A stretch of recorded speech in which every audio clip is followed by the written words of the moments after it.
So, hello fellow rebels from all over Europe and beyond. It's great to see you here. We're starting the morning with a proper university lecture, so get comfortable. The speech will be a bit longer, and we'll deliver some of the scientific facts on why we are here today protesting in Brussels. So, hi everyone. I'm Inti from Scientist Rebellion. I'm a healthcare researcher from Germany. Scientist Rebellion is an international group of scientists, academics, students and supporters who walk the talk.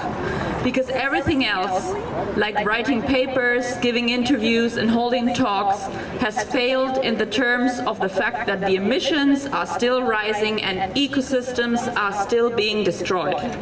Therefore, Scientist Rebellion engages in peaceful civil disobedience. We researchers have been essentially warning about the consequences of climate and ecological breakdown for 30 years. Basically, I would shorten it to the sentence, we are driving the planet against a wall right now and without speed limit. And no one in power is truly listening. 40% of current fossil fuel reserves need to stay in the ground to not bury the 1.5-degree Paris Agreement, which we simply cannot consider alive anymore under the current business as usual. It means that half of the world's oil, gas and coal infrastructures are now outdated assets. And these words are not mine. These are among the thousands of words in the scientific literature calling for radical and immediate change to avoid climate collapse. We have been writing for far more than 30 years. The first version of The Limits to Growth was actually published in 1972. So our hopes as scientists have been disproven. It's not enough just to create knowledge and inform to produce change. And indeed, even today, there is the belief among politicians and also groups concerned about the Earth system and ecological breakdown that change is only possible when everyone is educated on the topic. But our governments have the responsibility to lead. And most of us live in a representative democracy in which representatives of the people have the responsibility to be better informed than the rest of the people, because they are more closely linked to experts. If a huge asteroid hurtles towards Earth, we would expect the government to point the rocket systems at this asteroid. Far before everyone else in the streets is screaming for action. And we no longer have the time to inform the population by civilian means with lectures and talks and purely performative actions. The ones who understand the danger of the Earth system and ecology breakdown and political inaction share the responsibility to disobey the deadly business as usual. And we must act peacefully but determined in civil disobedience to demand the necessary change now. Change at a scale and speed that can only be described as a revolution. I see it again and again, that people tend to evaluate civil disobedience or its chances of success according to their gut feeling, although there is now a lot of scientific literature and even more modern examples of success than the famous civil rights movement. If we had 1,000 scientists in civil resistance on the streets, politicians would have to react. 1,000 is a really big number, but it's incredibly small compared to the 10 or 100,000s of people who sign petitions, who go to demonstrations, and who work for NGOs. So do not take me wrong. Informing is super important, but the ratio of the number of people who inform versus those who actively resist is simply totally inappropriate for the year 2022. So, you could ask me what to ask for concretely. What is this climate revolution that we want? trust me, there's plenty of things that need to change. We must change our economy by scaling down less necessary parts in order to reduce excess energy demand, commercial air travel, industrial beef, fast fashion, deforestation, advertising, the military-industrial complex, and so on.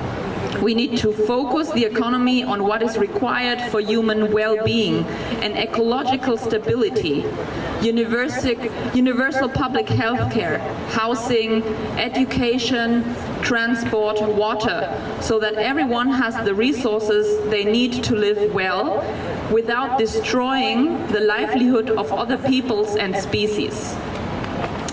And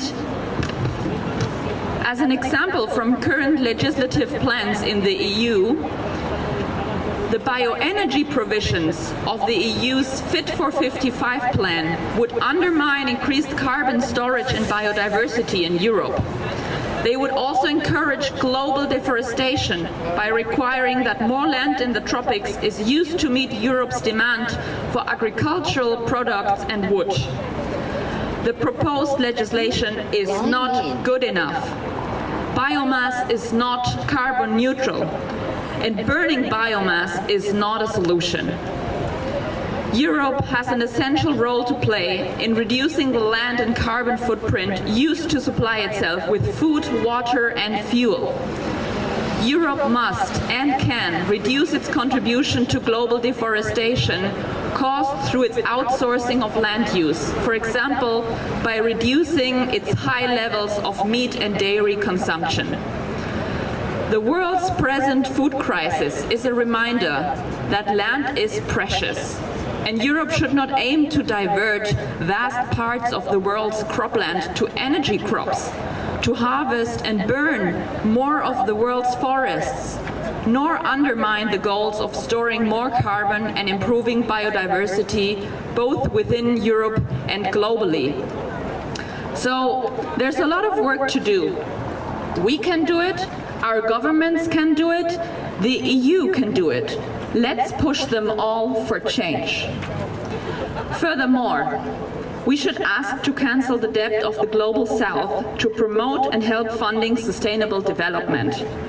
This is an ambitious yet feasible goal promoted by the initiative Debt for Climate and sustained by Scientist Rebellion.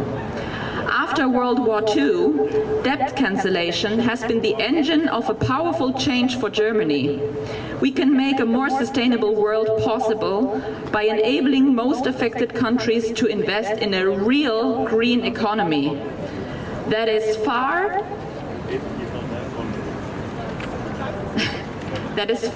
from the deception of greedy companies.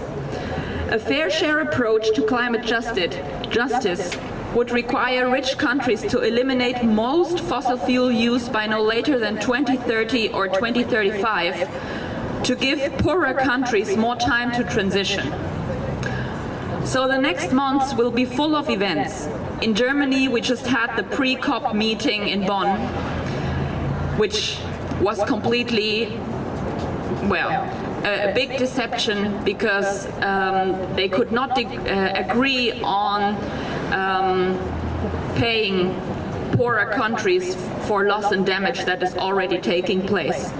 And at the end of this month, we have the G7 meeting.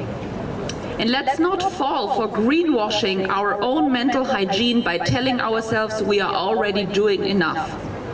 We must speed up to change and avoid the worst, which would be drifting uncontrollably towards hothouse Earth and immense biodiversity loss. Again, we are out of time. The scientific community, who is very well informed about the scale, the speed and the permanence of ecological and Earth system breakdown, has a responsibility to play a leading role in civil resistance. So let's step forward together and demand change now, in our respective countries, but especially from the European Union. So how can you become active with Scientist Rebellion? Well, first, go to our website There you will find the regular date of our global induction meeting, which is always on Sunday. And we are aiming at doing a big action of civil disobedience at the end of this year in a country in Europe with a coalition of climate justice groups, and it would be lovely if you would join us. Thank you.